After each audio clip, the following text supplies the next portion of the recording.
Queridos irmãos, boa tarde a todos, que Jesus nos abençoe, sejam todos muito bem-vindos à nossa casa, para a nossa reunião pública do sábado, para início antes da prece, preparação para a prece, nós vamos chamar nosso irmão Ariosto para fazer a leitura do livro Sempre Melhor, de José Carlos de Luca. Boa tarde. Mensagem número 5. O homem é chamado a ser sal da terra para oferecer a sua contribuição pessoal na obra de Deus. Somos chamados a dar o nosso toque pessoal. Por isso, não podemos esperar por uma vida isenta de desafios. Ao contrário, é na superação dos desafios que o homem encontrará o sentido da própria vida ao descobrir que pode fazer em ponto menor o que Deus faz em ponto maior. Nisso reside a compreensão da expressão bíblica sois deuses. Quando nos tornamos sal da terra, abandonamos a mediocridade, a preguiça, a insegurança e o modo cujos comportamentos são a causa da grande maioria dos nossos problemas. Nossa autoestima também se fortalece e realizamos todo o potencial divino que mora em cada ser humano.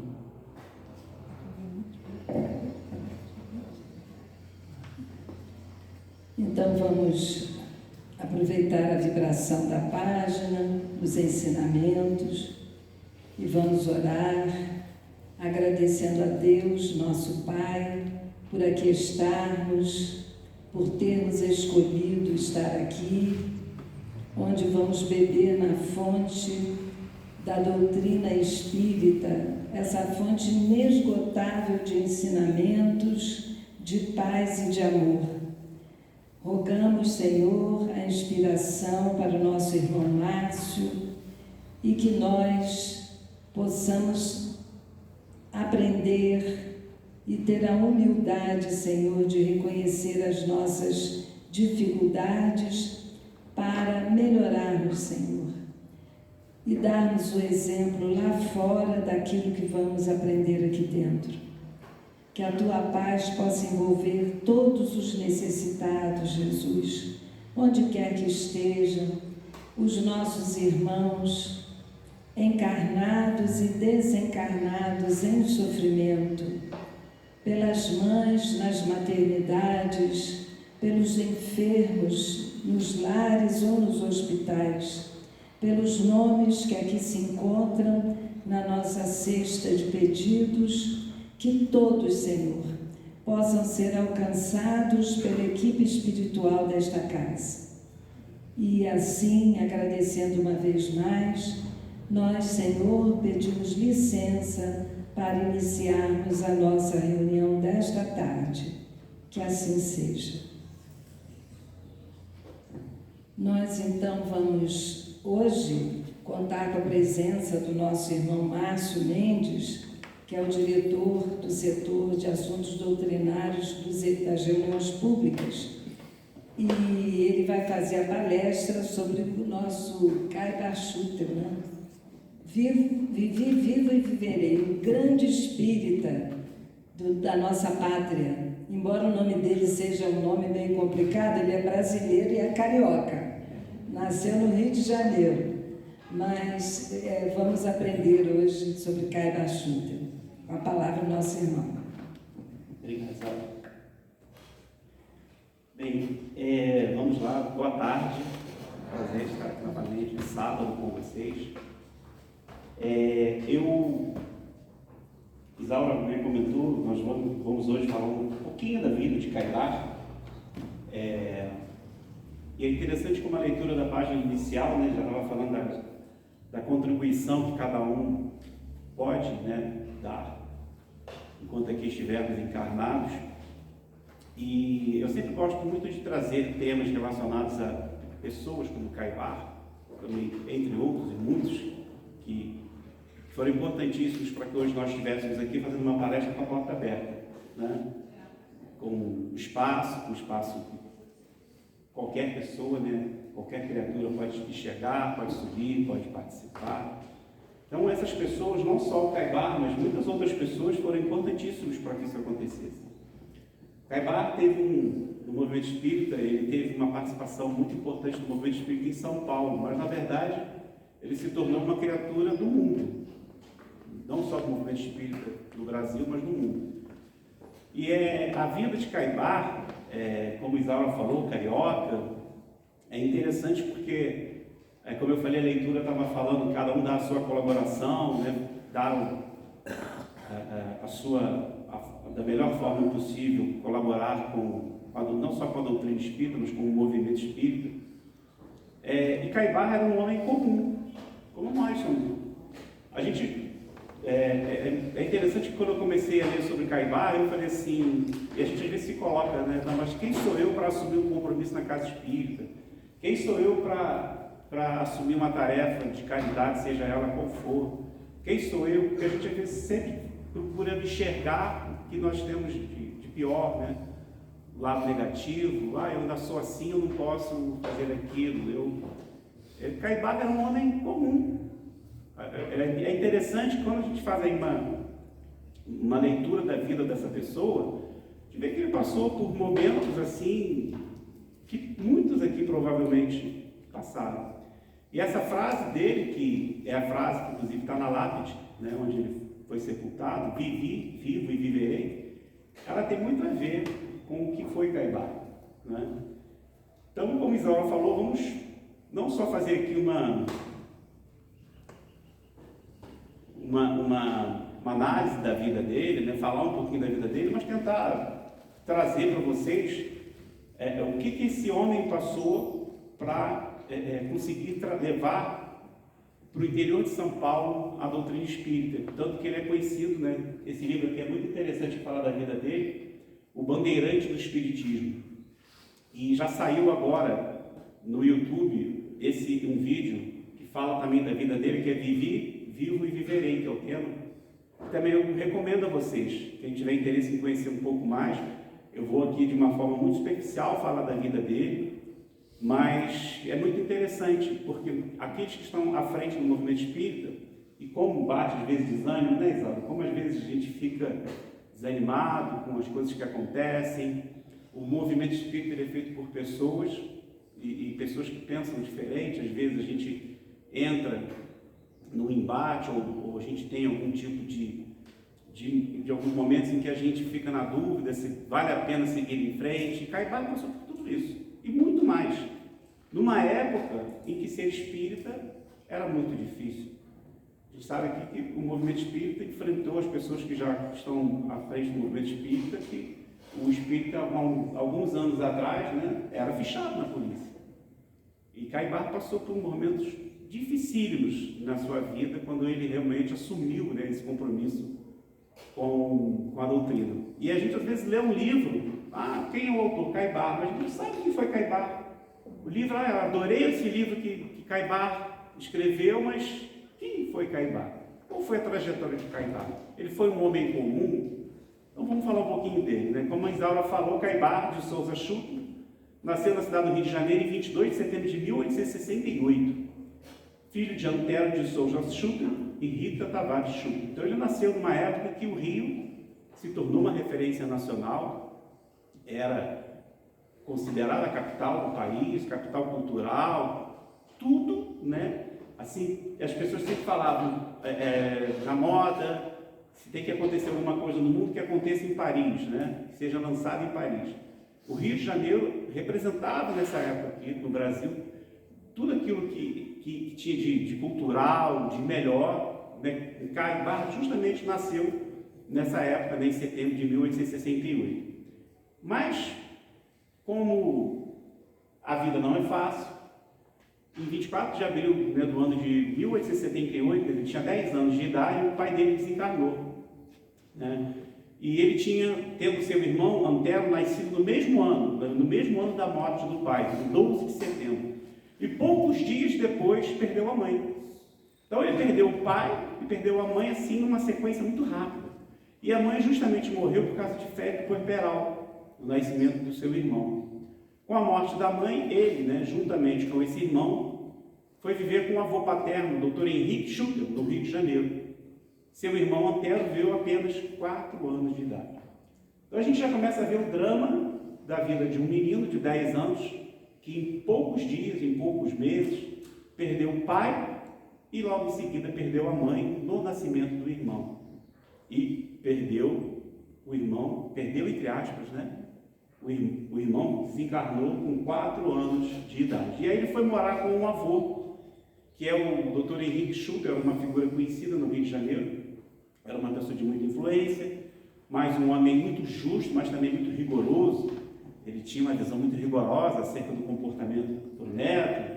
Então ele já começou a dar uma educação para o neto muito rigorosa e tudo mais. E ele, o avô, né, de Caibá, pega, que está aqui a foto dele, né, seu Henrique Schutter, e consegue matricular Caibá no Colégio Pedro II do Rio de Janeiro.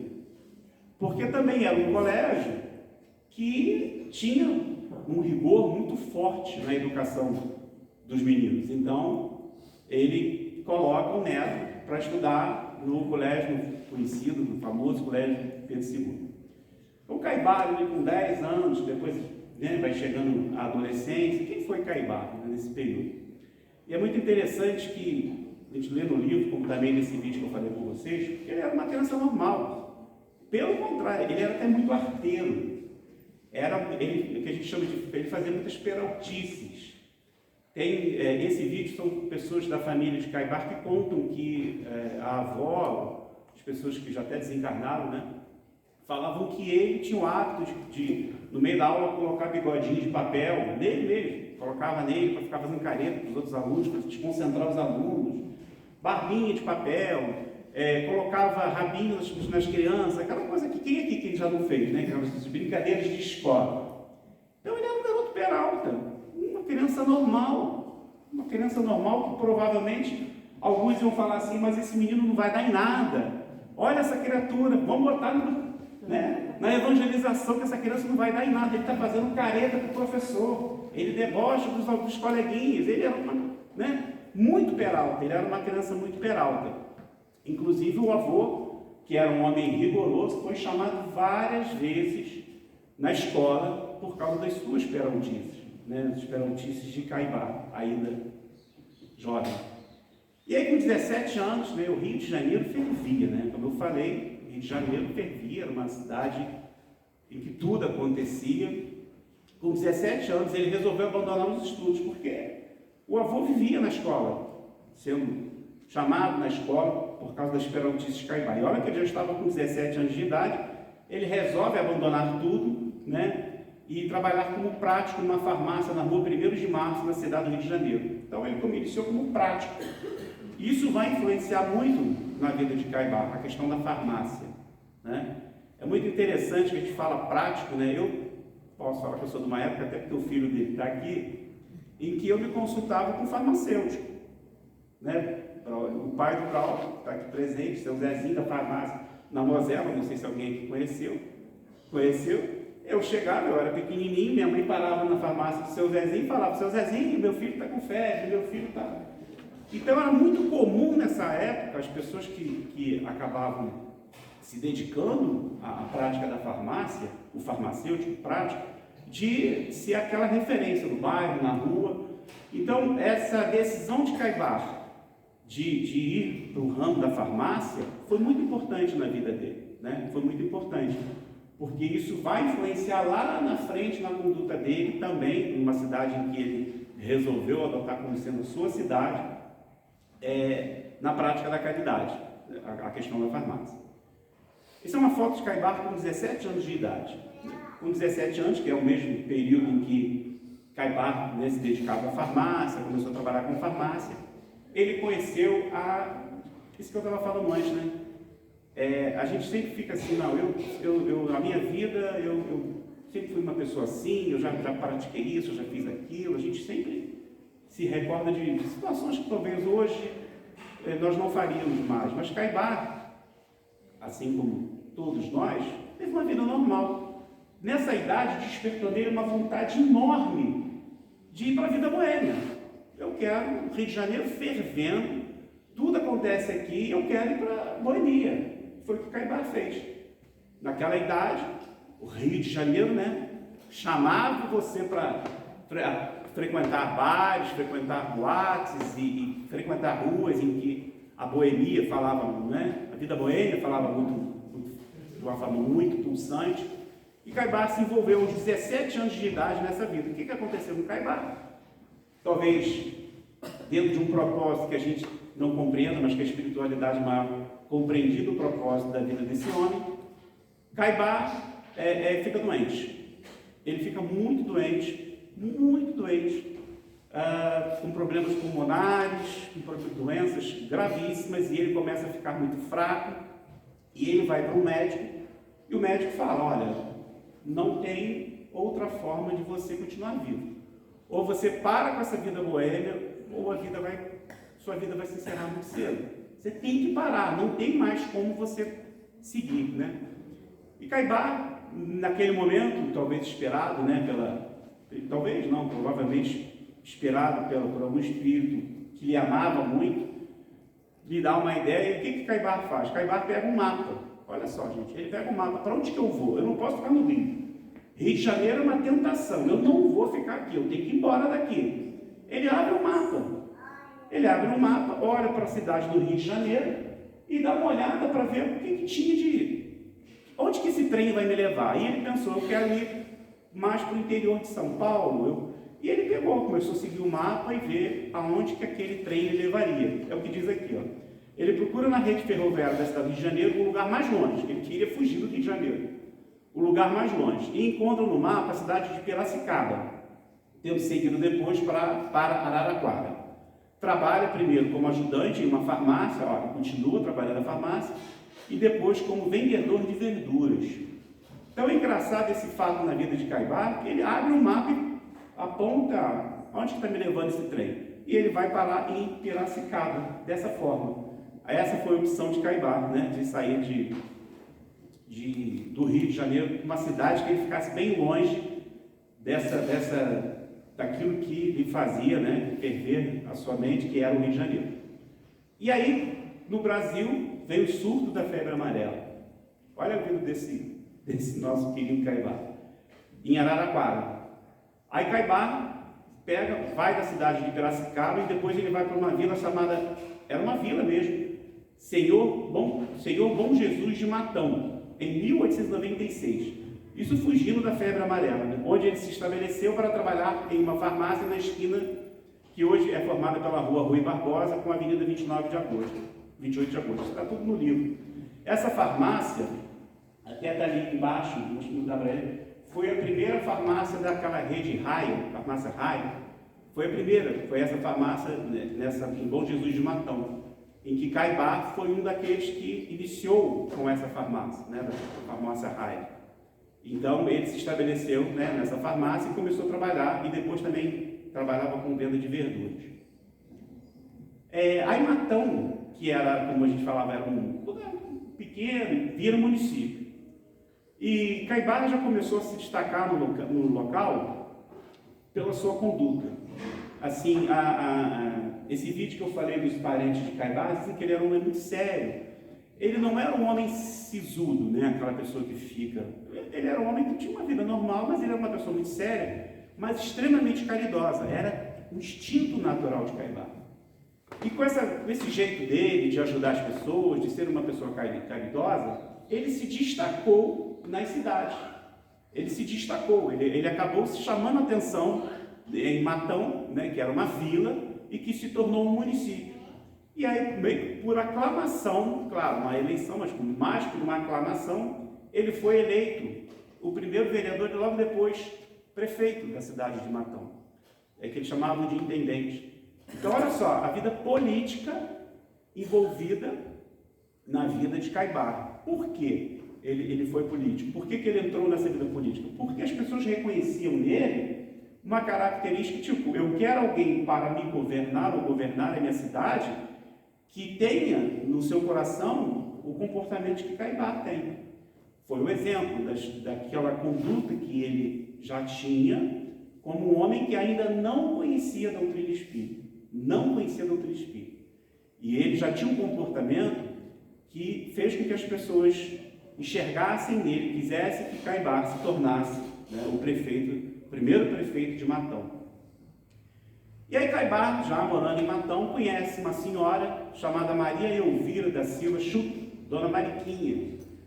Dona Mariquinha, como era carinhosamente conhecida por todos em Matão, ela foi fundamental na vida de Caibar. A gente sabe que, sempre fala isso, né? Como é importante uma grande mulher ao lado de um homem, ou um homem ao lado de uma mulher, quando a vida toma um rumo de um projeto que às vezes não pertence a gente, mas pertence a Deus. Como é importante você ter ao lado uma pessoa como Dona Mariquinha, como Dona Maria Elvira. Com ela evidenciou o caráter humano de Caibar. Por quê? E temos que admitir que nós ainda vivemos numa sociedade extremamente machista, não é? Quem é mulher sabe o que enfrentou, o que enfrenta até os dias de hoje. E Dona Mariquinha, Dona Maria Elvira, ela já tinha tido um relacionamento. Imagina nessa época, né? Em 1900, ela já tinha tido uma pessoa, e era o que eles chamavam de divorciado, desquitado, né? E Caibar se envolveu com ela por amor. Ele se encantou com ela, começou a manter um relacionamento com ela. Ela morava, acho que, numa cidade que era pouco distante de Matão. E o que aconteceu com Dona Maria Elvira? As pessoas começaram a ficar falada, né? As pessoas começaram a comentar de Dona Maria Elvira. Pô, mas ela é uma mulher divorciada, uma mulher desquitada, não pode ter uma nova companhia. Começaram a falar isso dela e isso incomodou muito Caibar, porque Caibar gostava dela verdadeiramente, ele a amava. E aí ele falou assim: eu não admito que isso aconteça com a Maria Elvira, eu não quero que isso aconteça com ela. O que ele fez? Ele foi lá e firmou o casamento com ela, né? Ele conseguiu firmar o casamento com Dona Maria Elvira para que as pessoas parassem de falar da vida dela, que ela não poderia ter, né? Então isso pode ser insignificante, mas já mostra a preocupação dele nesse caráter, esse lado humano de Caibar. Era algo que fazia parte da vida dele. E eles viveram juntos, né, e casaram-se em 31 de agosto de 1905. Caibar adorava bichinho, adorava animal, né? Ele tinha um gato que era, só igual o Flávio Cavalcante, eu boto e tiro o óculos. Quer dizer, quem é da época de Flávio Cavalcante sabe o que eu estou falando. Tira e bota o óculos aí. Ele tinha um gatinho que era o Nhonhô, tá? Que era o gatinho do Caibar, e ele tinha um cavalinho, as pessoas falam com muito carinho, que era o cabrito. Porque o cabrito, ele tinha o hábito de ir na janela de Caibar e ficava batendo com o focinho, que ele estava pedindo, acho que era açúcar ou alguma outra comidinha. Então era muito característico, as pessoas já sabiam, né? Escutavam o barulho do cabrito batendo na janela do Caibar, ele ia lá, dava comidinha na janela, né? E os animais. Então, isso, assim, eu adoro, gosto muito de bicho, eu tenho os meus cachorrinhos. A gente também vê essa característica que a pessoa que se preocupa com o todo, né, com a natureza, com os animais, no geral, são pessoas mais amorosas, são pessoas mais simples, são pessoas que amam tudo, que conseguem ver num animal a presença de Deus, né, na natureza, em tudo, né, nos rios, né, a gente evitar fazer o mínimo para a gente evitar a poluição do nosso planeta. Isso tudo são sentimentos que mostram quem é aquela criatura. Caibar tinha esse sentimento muito presente pelos animais. Tudo que eu falei até agora, Caibar não conhecia a doutrina espírita, né? Ele não conhecia. Era uma característica dele, daquele homem que inclusive ele tornou prefeito, como eu falei para vocês. E aí, Caibar tinha, já nessa idade, com 30 e poucos anos, ele tinha sonhos constantes com os pais, que faleceram quando ele tinha 10 anos de idade. Ele sonhava com o pai e com a mãe o tempo todo, e ele perguntava ao padre, o padre não tinha explicação, ele ia buscar a explicação do porquê que ele sonhava tanto com os pais, e aquilo incomodava, ele deixava triste, até que ele, insatisfeito com as explicações do padre, né, local, para os seus constantes sonhos com os falecidos pais, em 1904 ele foi levado por Manuel Calixto, que também foi um homem importantíssimo na vida de Caibar, e passou a frequentar as sessões de tipologia com a trípode, que era uma pequena mesa com 3 pés, que pode se comparar quase com as mesas de antes, enfim. Ele começou ali a conhecer a doutrina espírita, né, a se interessar, era um espírito curioso, procurava entender o que estava acontecendo com aquele fenômeno, e ali ele teve o primeiro contato, né, com a doutrina espírita. E aí, um outro amigo de Caibar, mais um bom amigo de Caibar, né, João Rosa da Silva, também simpatizante do espiritismo, morador de Itápolis, que é uma cidade próxima, presenteou Caibar com um exemplar de O Reformador. Caibar leu aquilo assim, né, a gente fala, comeu o livro, né, comeu a leitura do Reformador, dessa revista. Aí no dia seguinte, ele ficou não é fanático, não seria a palavra, ele ficou tão entusiasmado com a leitura do Reformador, que ele no dia seguinte solicita, né, pelo correio, as obras da codificação de Kardec e também do livro Estudos Filosóficos de Bezerra de Menezes, que apareciam justamente anunciados nessa revista Espírito Reformador. Quando ele termina, ele quer ler as obras todas de Kardec e também quer ler esses estudos filosóficos, né, que era do Dr. Bezerra de Menezes. E aí Caibar, é interessantíssimo o que ele fala em relação a essas obras, né? O livro dos Espíritos, o livro dos Médiuns, o Evangelho segundo o Espiritismo. A percepção, ele deve ter lido isso num curto prazo, né? Porque ele ficou tão empolgado com o que ele leu, ele ficou tão envolvido com o que ele leu, e ele faz algumas considerações. Ele fala que o livro dos Espíritos é um monumento de lógica que me deu respostas às dúvidas que se acumularam no tempo. Então, aquelas dúvidas que ele tinha também, né, relacionadas ao porquê que ele sonhava tanto com os pais, o porquê, mas como porquê, são os porquês, né? Aquilo que a gente vive fazendo na vida, por que isso aconteceu comigo, por que eu nasci assim, por que eu estou convivendo com tal pessoa, por quê? Caibar conseguiu muitas respostas no livro dos Espíritos. Então a gente já percebe, né, para todos nós que buscamos na doutrina espírita uma doutrina consoladora, a importância de uma leitura séria do estudo, né, do livro dos Espíritos.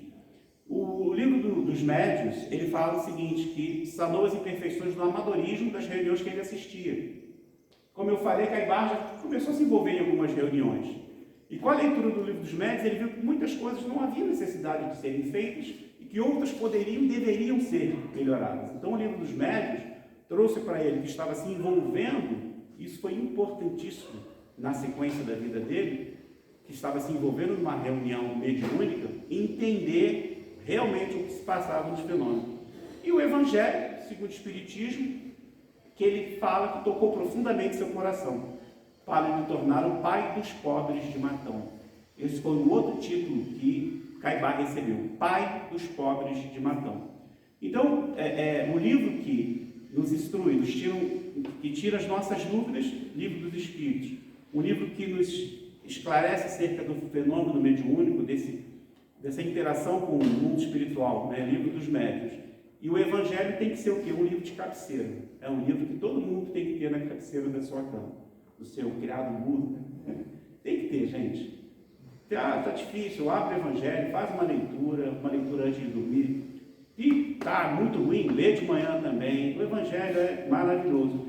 E Caibar diz justamente isso, que esse livro tocou profundamente, né, no seu coração. E aí Caibar se envolve muito com o movimento espírita. Esse envolvimento foi tão forte que em 15 de julho de 1905 ele fundou um grupo espírita em que eles deram o nome, os companheiros, de Amantes da Pobreza. Atualmente essa casa espírita se chama, né, Centro Espírita do Clarim, e foi o primeiro centro espírita em toda a região daquela zona paulista. Foi o primeiro centro espírita. E é interessante que os parentes de Caibar falam que eles precisavam às vezes de empréstimo para poder tocar a casa, né? E aí o gerente do banco reclamava com eles, que esse nome Amante da Pobreza não era bacana, né? Foi o nome que tocou o coração deles à época, né? Vamos colocar amante, mas como que você quer dinheiro para alguém que ama a pobreza? E é interessante que eles falavam isso, e eles tiveram muitas dificuldades financeiras, porque eles não conseguiam às vezes pegar um empréstimo no banco para reformar a casa, porque quem ama a pobreza não precisa de dinheiro. Então eles chegaram com o tempo, né? Chegaram ao ponto de ver a necessidade de ter que mudar o nome da casa espírita, que hoje é chamado Clarim. E aí ele, no mês seguinte, olha a vida desse homem, como deu um salto para aquele que não conhecia, conheceu a doutrina espírita, ele se apaixonou pelos ensinamentos da doutrina espírita, se envolveu com muitos estudos e leitura da doutrina espírita, e ele se torna uma pessoa que ele vê a necessidade, ele, tipo, isso está me fazendo tão bem que eu quero que as pessoas conheçam isso que está me fazendo bem. Quantas pessoas também não precisam desse consolo? Então ele se tornou uma pessoa empolgada com o movimento espírita. A vontade dele de levar aquele conhecimento para o mundo era muito grande. E aí ele forma o quê? Ele funda o jornal espírita Clarim, que em 15 de agosto de 1905, em formato pequeno, que logo se ampliou, né, atingindo no século XX a tiragem de 10 mil exemplares. E nessa época, eu li no livro, também falo no vídeo, era muito difícil você fazer um jornal.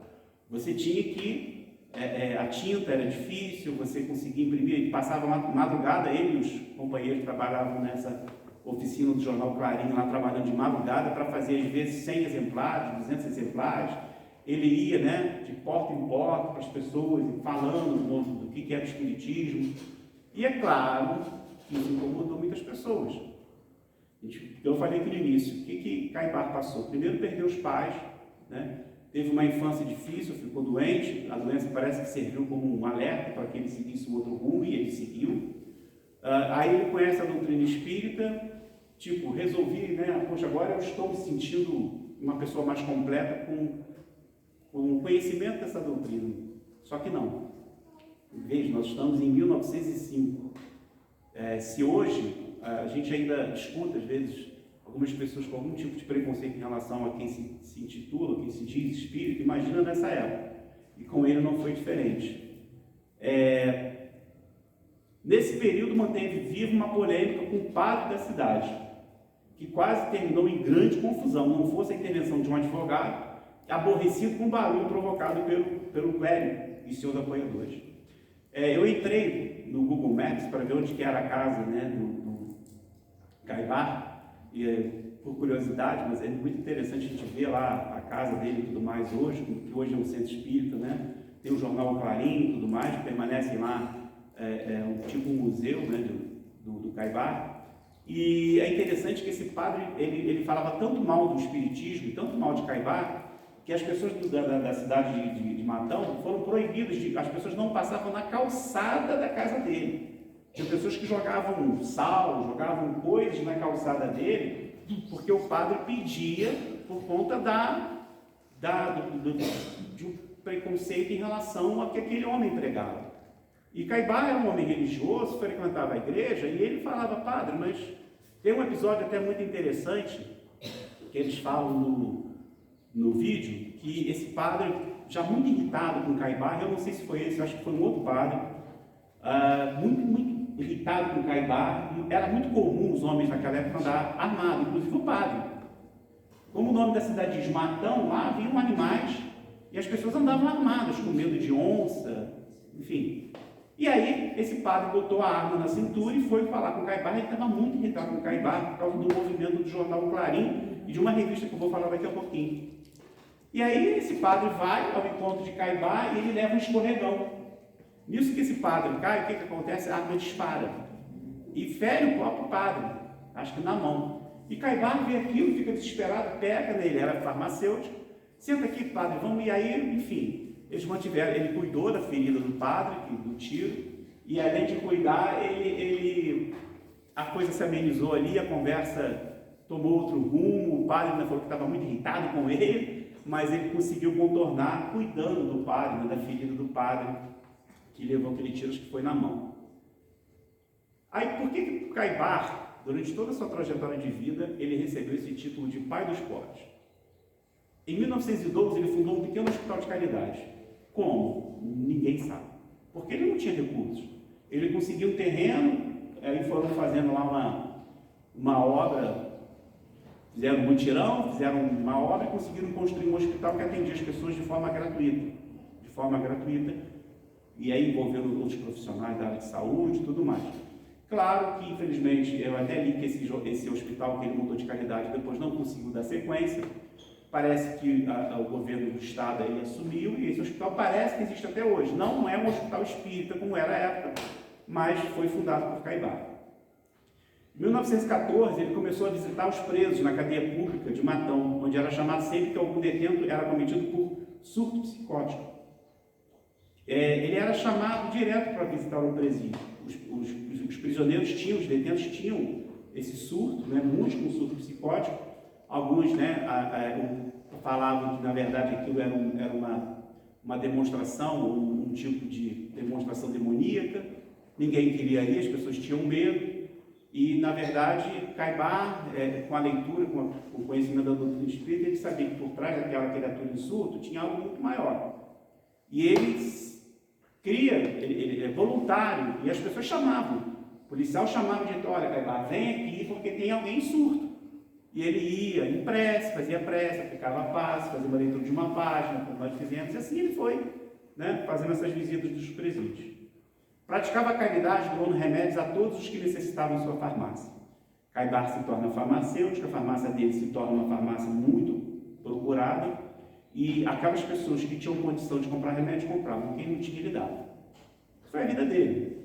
Não fez riqueza, não se tornou um homem milionário, nem rico, mas a farmácia dele era muito procurada por isso, né? As pessoas procuravam e ele nunca negou, né, de ajudar.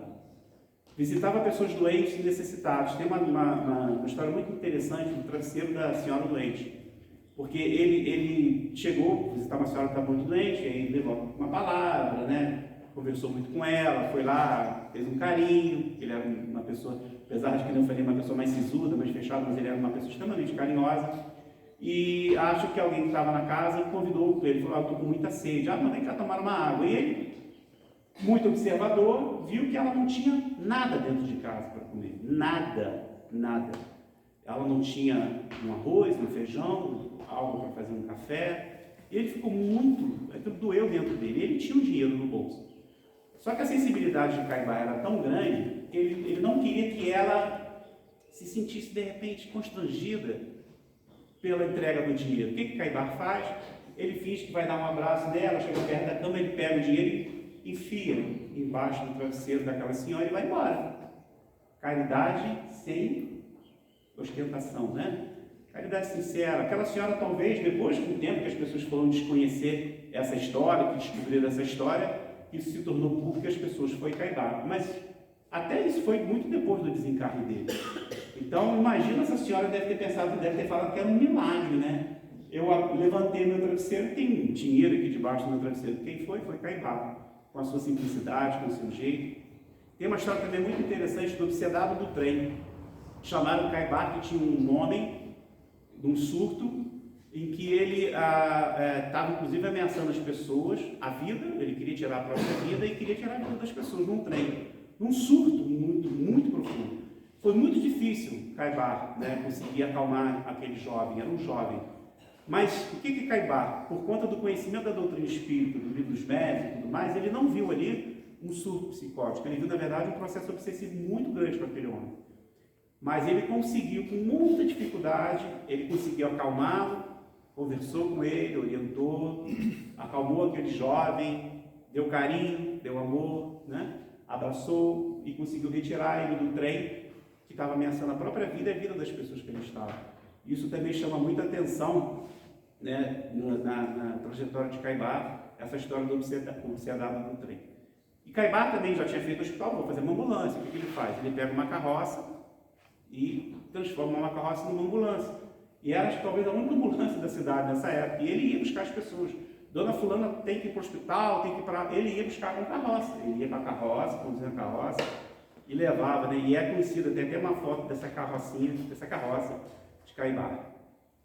Caibá adorava visitar cemitério. Falei, Márcio, que coisa horrível, né? Por que ele fazia isso? Meu Deus, visitar cemitério? Porque ele falou que ele tinha paz, ele tinha tranquilidade. Todos os dramas que ele vivia na vida dele, ele gostava de ir lá no cemitério. Ele ia lá no cemitério, fazia sua prece, conseguia se concentrar, ele rezava pelos mortos que ali estavam, depois, né, de tudo aquilo que ele aprendeu com a doutrina. E ele gostava de ali fazer reflexões sobre a vida, sobre o mundo, sobre a natureza, enfim, né, sobre tudo. Então, por isso que Caibá, né, essa é uma foto dele no cemitério lá de Matu. E aí vem Caibá, uma ideia fantástica. Em 1925, ele cria a Revista Internacional do Espiritismo. Fundou, né, com a ajuda do amigo Luiz Carlos de Oliveira Borges, a Revista Internacional do Espiritismo. Revista esta, né, essa publicação, uma publicação mensal dedicada aos estudos dos fenômenos anímicos e espíritos. Essa revista foi fundamental para que Caibá passasse a ser conhecido não só em São Paulo, mas no Brasil e no mundo. Essa revista teve uma proporção tão grande que os exemplares dessa revista eram sempre levados para pessoas que tinham interesse pela ciência, cientistas, religiosos. Então ela se tornou uma publicação mundial. O mundo inteiro circulava a Revista Internacional do Espiritismo. Então Caibá passou a ser muito conhecido, porque ele era um dos pilares de sustentação, né, da feitura da Revista Espírita, da Revista Internacional do Espiritismo. Só que ao mesmo e que você consegue trazer para você ali, né, não uma relevância, mas um conhecimento da pessoa, ele trouxe muito do que? Inimigos. Porque isso aqui incomodou muita gente. Muita gente.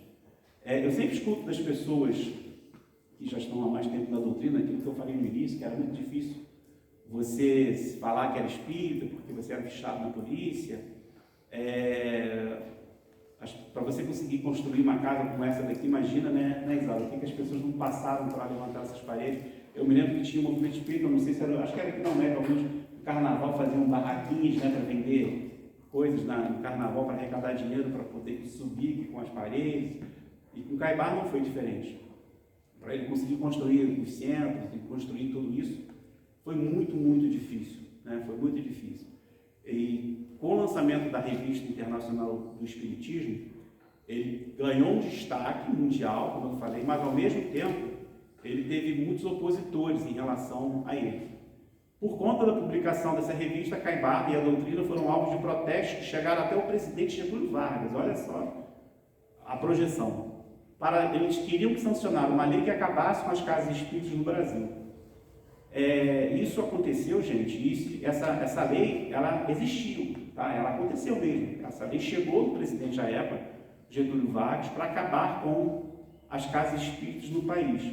Ele foi ajudado pelo renomado professor e filósofo de filosofia, né, e ciência, Ernesto Bozano, né, na Universidade de Turim. Por quê?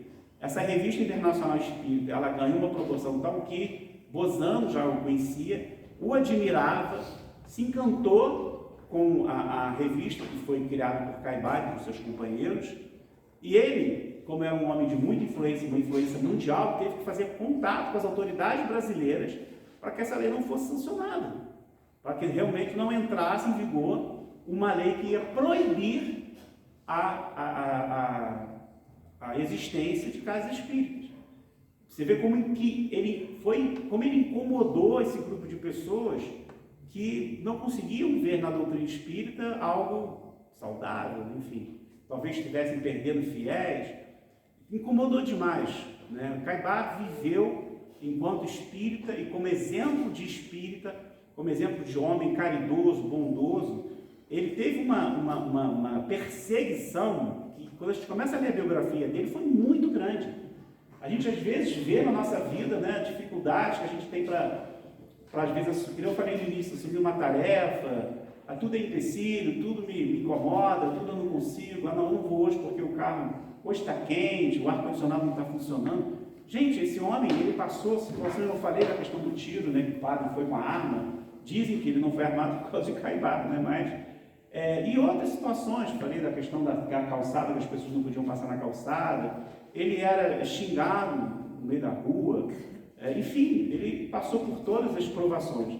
Mas se não fosse Bozano interferir junto ao presidente da República, teria tido sancionado uma lei que seria a lei que iria acabar com as casas espíritas.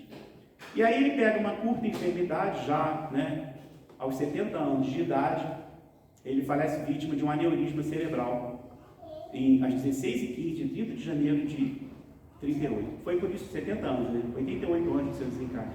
Foi até por isso que eu trouxe esse tema, né? Dia 30 foi ontem, né? foi o mês do desencarne, né? Lá em 1938 foi o desencarne de Caibá.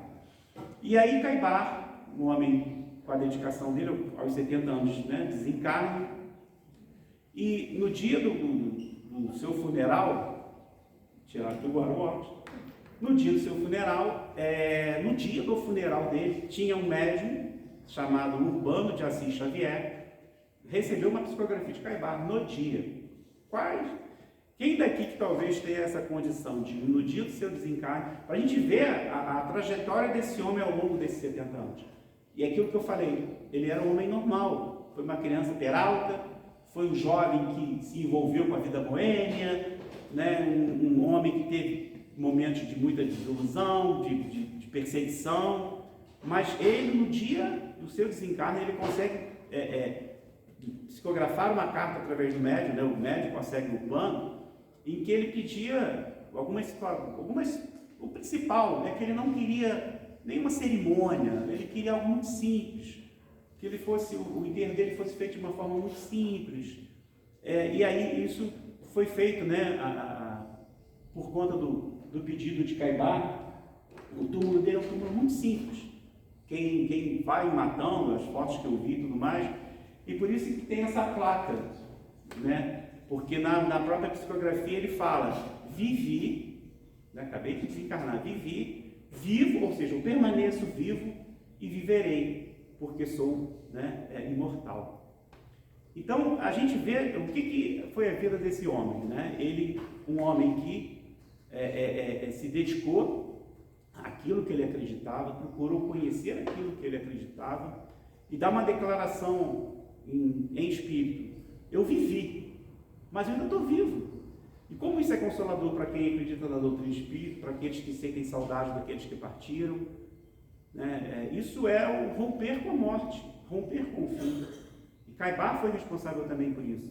Ele não só foi um empolgado homem que falava da doutrina, ele levou a doutrina espírita para muitos lugares. E ele deu o próprio testemunho: eu permaneço vivo e sou eterno. Eu sou eterno, nós somos eternos. E ele traz isso no seu túmulo, né? Essa mensagem de esperança, de crer que a gente às vezes está vivendo um momento difícil, mas que isso vai passar porque eu sou eterno, né? Então é muito interessante essa questão de Caibá. E só para a gente começar aqui, encerrar, apenas lembrando de Paulo, né? Contribuição de Caibá para o Espiritismo. Paulo foi um homem responsável pelo que nós temos hoje na questão religiosa, né? das escrituras, enfim, de tudo aquilo que a gente conhece acerca da... E aqui não estou querendo fazer nenhuma comparação, mas é só para a gente entender a importância de Caibá no movimento espírita. Paulo foi importantíssimo para o crescimento do cristianismo.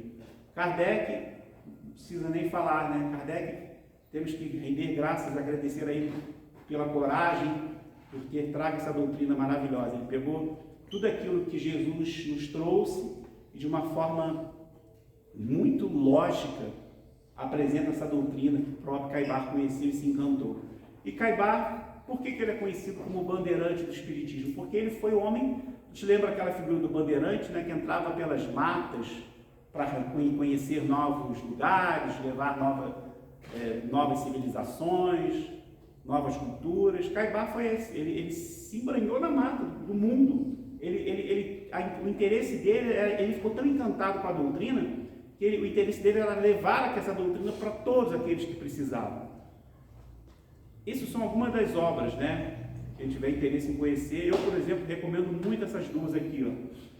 Parábolas, quem quer conhecer, né, a questão das parábolas dos ensinos de Jesus, esse livro de Caibá, de 1928, é muito atual, muito atual. Falar sobre as parábolas. E Vida e Atos dos Apóstolos, também de 33. Também é outro livro que são esses dois livros aqui, ó. Eu não sei se tem na biblioteca, provavelmente tem. Eu recomendo para quem quer conhecer não só o estilo de Caibá, mas acima de tudo conhecer sobre os ensinos de Jesus na visão de Caibá e essa Vida e Atos dos Apóstolos. Jesus falava: ide a todo o mundo pregar o Evangelho a toda criatura. Esse foi Caibá. Um homem que entendeu esse ensinamento do Cristo, um homem que se dedicou e pregou o Evangelho. Mas acima de tudo, ele não só pregava, ele praticava o Evangelho. A trajetória de Caibar, quando nós realmente pegamos a trajetória de Caibar ao longo desses 70 anos que ele viveu, foi fantástico. Era um homem extremamente caridoso, um homem que a farmácia vivia lotado, porque as pessoas procuravam aqueles que podiam e aqueles que não podiam. Sofreu com seus opositores, ajudou os opositores.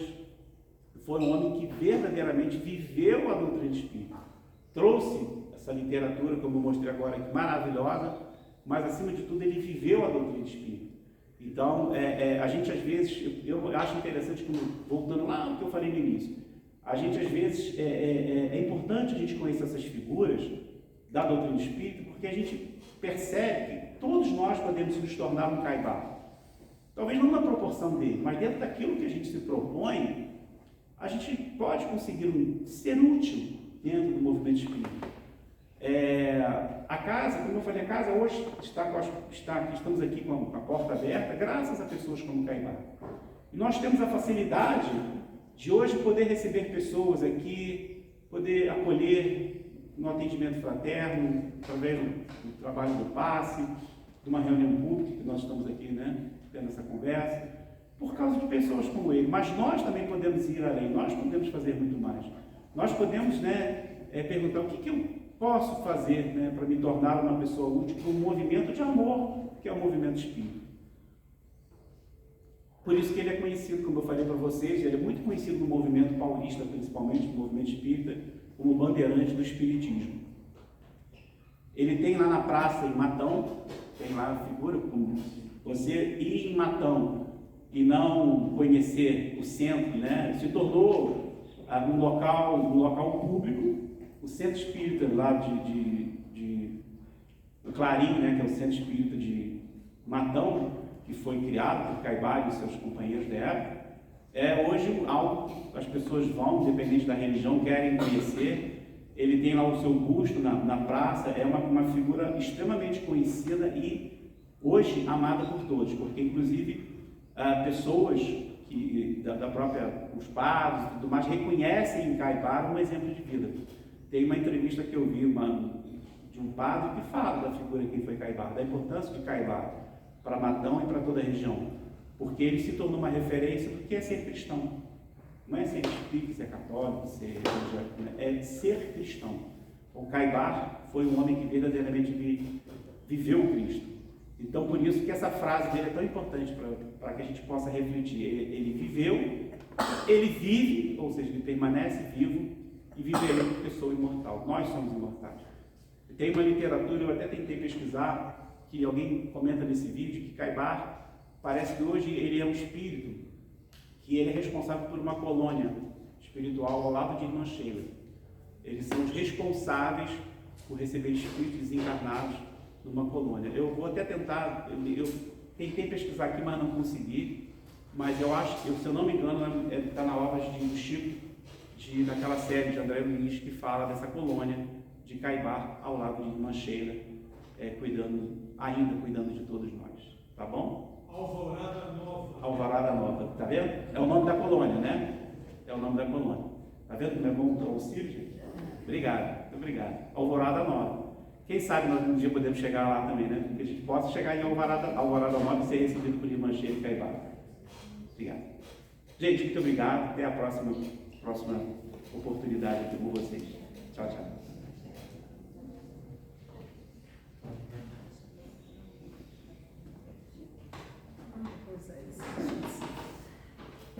A gente fala muito no nosso lar, mas tem tantas outras colônias, A gente só sabe falar em nosso lar, quero ir para nosso lar, mas tem outras, Muitas outras.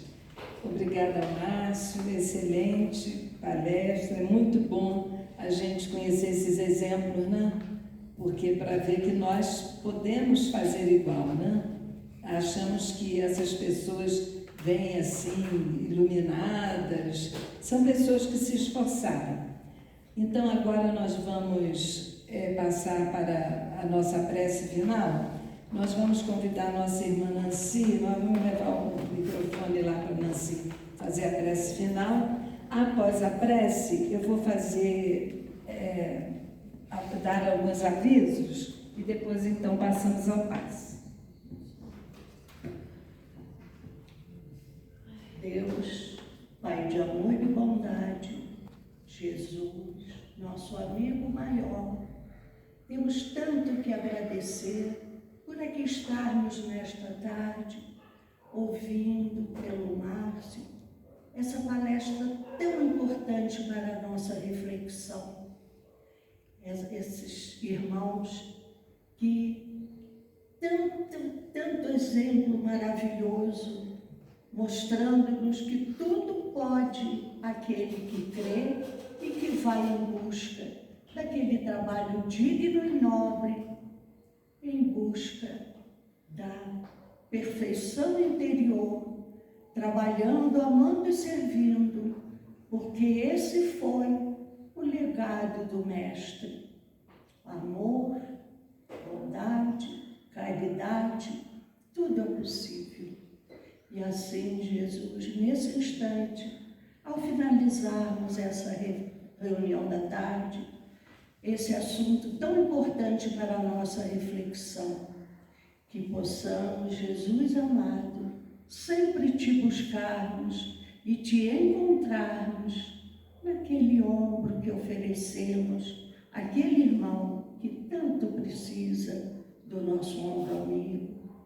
Dar a mão àquele caído que tanto precisa de uma palavra amiga, que precisa de fé, esperança e certeza de que tudo é possível aquele que busca o bem, pratica o bem e vive sempre em favor do próximo, fazendo alguma coisa que está ao seu alcance, porque a tarefa sempre aguarda aquele voluntário que chega e trabalha.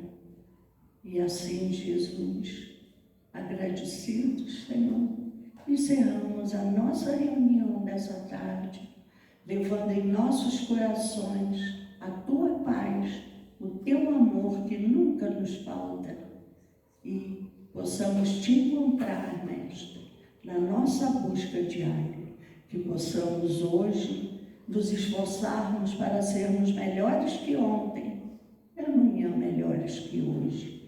Fica conosco, Senhor, agora e sempre, e assim seja.